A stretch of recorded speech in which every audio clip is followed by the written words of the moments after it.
Hello everyone, today we will discuss about reactivity series of metals and ये जो topic है हमारा वो केमिस्ट्री का है और ये मोस्ट इम्पॉर्टेंट टॉपिक है और इनको थोड़ा याद करना भी टिपिकल होता है। इस वजह से हम इनको निमोनिक लगा करके याद करेंगे। ओके, ये जो सारे मेटल्स हैं वो रिएक्टिविटी सीरीज के मेटल्स हैं, मतलब जो सबसे ऊपर मेटल होगा वो हाईली रिएक्टिव होगा एंड जो सबसे नीचे होगा वो लीस्ट रिएक्टिव होगा। ओके,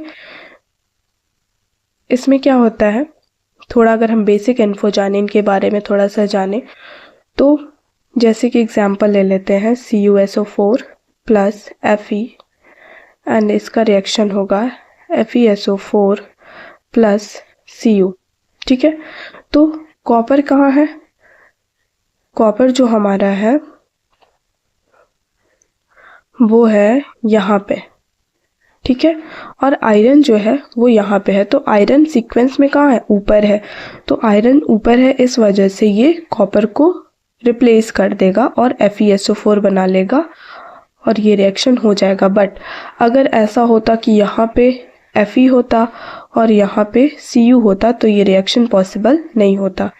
ठीक है, अगर हम मोटा मोटी समझें तो बस इतना याद रखना कि जो भी मेटल ऊपर होगा वो नीचे वाले मेटल को अपने से सीक्वेंस में, अगर इन दोनों को कंपेयर करें तो मैग्नीशियम रिप्लेस कर देगा अल्युमिनियम को, कॉपर मरकरी की बात करें तो कॉपर रिप्लेस कर देगा मरकरी को, मतलब जो सीक्वेंस में ऊपर होगा वो अपने से नीचे वाले को रिप्लेस कर देगा। सिंपल। ओके, इनके सिंबल्स होते हैं, जैसे अगर हम पोटेशियम को लें तो इसका सिंबल होता है K, सोडियम का Na, कैल्शियम का Ca, मैग्नीशियम का Mg, एल्यूमिनियम का Al, जिंक का Zn, आयरन का Fe, टीन का Sn, लेड का Pb, हाइड्रोजन कॉपर का Cu, मरकरी का Hg, सिल्वर का Ag एंड गोल्ड का Au। ये हो गया। ओके, अब ये जो रिएक्टिविटी सीरीज है वो हमें एग्जाम में कैसे पूछा जाता है, जैसा मैंने अभी एक एग्जांपल दिया वैसे ही पूछा जाएगा कि ये जो है रिएक्टिविटी सीरीज है और इसमें क्या रिप्लेसमेंट होगा या नहीं होगा, इस तरीके से क्वेश्चन पूछ सकता है। या फिर कोई भी मेटल्स दे देगा इन्हीं रिएक्टिविटी सीरीज से और पूछ लेगा कि मोस्ट रिएक्टिव कौन सा होगा, जैसे कि मैग्नीशियम हो गया, पोटेशियम हो गया, टीन हो गया और मरकरी हो गया।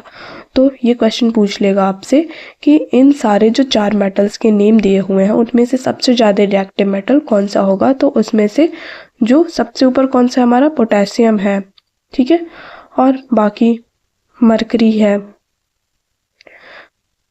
ये मरकरी है, ये क्या है हमारा टीन है, ये क्या है, ये हमारा मैग्नीशियम है। तो सबसे ज़्यादा रिएक्टिव ये होगा। अगर सीक्वेंस में लगाने के लिए बोल देगा तो सबसे पहले फर्स्ट नंबर पे ये होगा, उसके बाद फिर क्या होगा, सेकंड नंबर पे मैग्नीशियम होगा, थर्ड नंबर पे हमारा टिन होगा एंड लास्ट में फोर्थ नंबर पे हमारा मरकरी होगा। ऐसे सीक्वेंस में भी दे सकता है। तो अगर स्ट्रक्चर देखें हम क्वेश्चंस के तो 2 या 3 तरीके के क्वेश्चंस इस रिएक्टिविटी सीरीज से फॉर्म हो सकते हैं, जो कि मैंने यहाँ पे बता दिए हैं।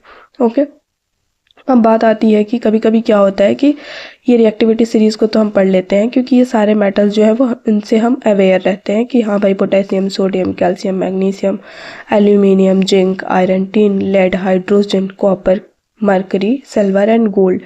बट क्या होता है कि एग्ज़ाम में हमारे ऊपर प्रेशर होता है थोड़ा सा, या फिर कभी कभी 1-2 मेटल बीच में मिस हो जाते हैं, तो इसकी वजह से हमारा रिएक्टिविटी सीरीज़ हम नहीं कर पाते हैं, क्योंकि याद रहना चाहिए ना कि इसके नीचे कौन सा है या इसके ऊपर है जो 2 मेटल दिए हुए हैं, तभी तो हम एक दूसरे से रिप्लेस कर पाएंगे उनको। तो इस वजह से हम इसको सीक्वेंस में जब तक याद नहीं करेंगे तब तक ये हमारे लिए थोड़ा सा टिपिकल हो जाएगा, और ऐसे डायरेक्ट याद करना भी टिपिकल होगा। तो इसमें हम क्या करेंगे, निमोनिक लगाएंगे। ठीक है, तो हम इसको कैसे याद रखेंगे, पोटेशियम है, सोडियम है, तो पोटैटो से इसको याद रख लो कि पोटैटो बोलता है कि एक इमेज क्रिएट करना। ठीक है, जैसे जैसे मैं बोलते जाऊंगी अपने माइंड में इमेज क्रिएट करना, बिल्कुल क्लियरली सब कुछ याद हो जाएगा। तो पोटैटो बोलता है कि दम है तो कल मेरे यहाँ आना। ठीक है, क्या बोलता है कि दम है, पोटैटो बोलता है कि दम है तो कल मेरे यहाँ आना, जान से मार दिए जाओगे। ठीक है, और किस चीज़ से मारे जाओगे? आयरन से और टीन से मारे जाओगे। ओके, अगर तुम्हें भरोसा नहीं है तो ले भाई, ये देख ले, मैंने तो ड्रोन भी रखा हुआ है तुझे देखने के लिए। ठीक है, ऐसे याद रख लो कि क्या बोलता है पोटैटो कि दम है तो कल मेरे यहाँ आना, जान से मार दिए जाओगे। किस चीज़ से मारे जाओगे? आयरन से और टीन से। और अगर तुम्हें भरोसा नहीं है तो ले भाई, ये ले ड्रोन से देख ले मेरी व्यवस्था मैंने कैसे कर रखा है, मैंने कितना सारा लोहे के रॉड वगैरह रखे हुए हैं, ड्रोन से देख ले। तो वो क्या बोलता है, अभी इतनी व्यवस्था देख करके वो डर जाता है, ठीक है, धमकी मिलने पे। और क्या बोलता है कि वो कांपने लगता है, और कांपने लगता है तो बोलता है क्या तुम लोग मुझे मार दोगे? क्या तुम लोग मुझे मार दोगे? अगर मार दोगे तो जो भी मैंने सिल्वर और गोल्ड अपने इकट्ठे करके रखे हैं उनका क्या होगा? ठीक है, सिल्वर और गोल्ड जो उसने इकट्ठे करके रखे हैं उसकी चिंता हो रही है, उसको अपनी जान की चिंता नहीं हो रही है, उसको चिंता है कि जो सिल्वर और गोल्ड मैंने रखे हैं वो क्या होंगे, फिर कौन यूज करेगा उसको, तो मैंने अपने लिए रखा है। तो ऐसे ही इमेज क्रिएट कर लो। पोटैटो बोलता है, किसी से बोलता है, अदर वेजिटेबल से बोलता है या फिर किसी पर्सन से बोलता है कि पोटैटो बोलता है कि दम है तो कल मेरे यहाँ आना, जान से मार दिए जाओगे। किस चीज़ से मारे जाओगे? आयरन से, टीन से मारे जाओगे। और अगर तुम्हें भरोसा नहीं है तो ले भाई, ये ड्रोन से तू चेक कर ले एक बार हमारी व्यवस्था।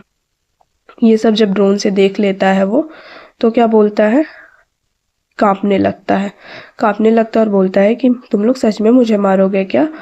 और जो मैंने सिल्वर और गोल्ड रखे हैं उसका क्या होगा? ये सब तो कीमती चीज़ें हैं, सिल्वर और गोल्ड, इनका क्या होगा? ओके, तो ऐसे एक दो बार रिवीजन कर लोगे तो कोई प्रॉब्लम नहीं होगी, आसानी से। हाइड्रोजन का हमने ड्रोन लिया है, कॉपर का कांपना, मरकरी का मर। ठीक है, तो ऐसे ही एक बार रिवीजन कर लोगे तो याद हो जाएगा, और फिर इस टॉपिक में बार बार रिवीजन की ज़रूरत नहीं होगी।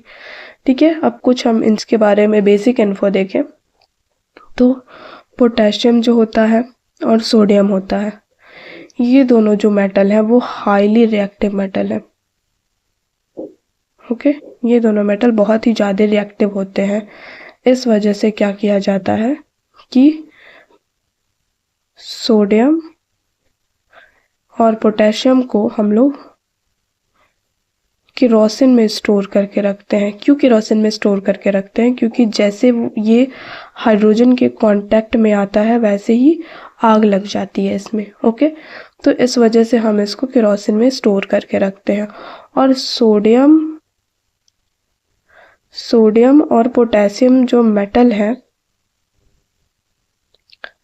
ये मेटल बहुत ही ज़्यादा सॉफ्ट होते हैं, इस वजह से हम इनको नाइफ का यूज करके कट कर सकते हैं। ठीक है, तो ये हमारा हो गया इसके बारे में थोड़ी बहुत बेसिक इन्फॉर्मेशन जो कि इम्पॉर्टेंट है, और ऐसे एग्जाम में क्वेश्चंस आ जाते हैं कि ऐसा कौन सा मेटल है जिसको हम नाइफ का यूज करके कट कर सकते हैं, या फिर कौन सा जो बहुत ही ज़्यादा रिएक्टिव मेटल है, कौन सा मेटल है जिसको हम केरोसिन ऑयल में स्टोर करके रखते हैं और इसको क्यों स्टोर करके रखते हैं। तो सारे का आंसर मैंने दे दिया कि इसको केरोसिन में क्यों रखते हैं, क्योंकि ये जैसे ही H2 के कॉन्टैक्ट में आएगा और हमारे एटमॉस्फेयर में हाइड्रोजन की क्वांटिटी है, तो इस वजह से जैसे ही एटमॉस्फेयर के कांटेक्ट में आता है वैसे ही इसमें क्या होता है, इसमें फायर पकड़ लेता है और इसमें आग लग जाती है। ओके, अब देख लें हम इस रिएक्टिविटी सीरीज ऑफ मेटल में एक रिएक्शन और देख लें। तो इसमें एक रिएक्शन है FeSO4 प्लस Zn एंड इसका होगा ZnSO4 plus Fe। Next reaction है हमारा ZnSO4 प्लस Fe। क्या ये रिएक्शन करेगा इसमें से? तो जो आयरन है और जिंक है, तो मैंने क्या याद कराया था कि पहले तो आयरन से मारेगा ना, नहीं, पहले वो उसको बोलता है कि तुम्हारी जान ले ली जाएगी। और किस चीज़ से? मार मार के, आयरन से मार के, इस वजह से ये रिएक्टिविटी सीरीज में जिंक ऊपर है और आयरन नीचे है, तो जिंक जो है वो रिप्लेस कर देगा और ये रिएक्शन हो जाएगा। बट ये जो रिएक्शन है वो आयरन रिएक्टिविटी सीरीज में नीचे है और जिंक ऊपर है, इस वजह से आयरन इसको रिप्लेस नहीं करेगा और इस टाइप का कोई भी रिएक्शन फॉर्म नहीं होगा। ठीक है, नेक्स्ट है जैसे कि हमने बताया कि हाइड्रोजन के कांटेक्ट में आते ही, तो जैसे देख लो कि ये सोडियम हो गया और इसमें वाटर हम मिक्स करते हैं, तो इसमें क्या होगा, NaOH फॉर्म करेगा प्लस H2 रिलीज करेगा और हीट भी रिलीज करेगा। और ये एक, जिसमें भी आपको पता होगा कि जिसमें भी हीट रिलीज हो या फिर जिसमें भी कोई भी चीज़ फॉर्म हो वो हमारा होता है एक्सोथर्मिक रिएक्शन। ओके, और यहीं पे वो H2 का फॉर्मेशन करता है। ठीक है, H2 का फॉर्मेशन करेगा रिएक्शन करके और वैसे ही तुरंत आग लग जाएगी। ठीक है, तो ये जो टॉपिक है आपको अच्छा लगा होगा। आज के लिए इतना ही रहने देते हैं और आगे भी मैं कोई शॉर्ट टॉपिक लेकर के आऊँगी जिनमें मुझे लगता है कि निमोनिक लगा करके इसको इजी किया जा सकता है। ऐसे ही कोई नए नए टॉपिक के साथ मिलते रहेंगे। Okay, thank you.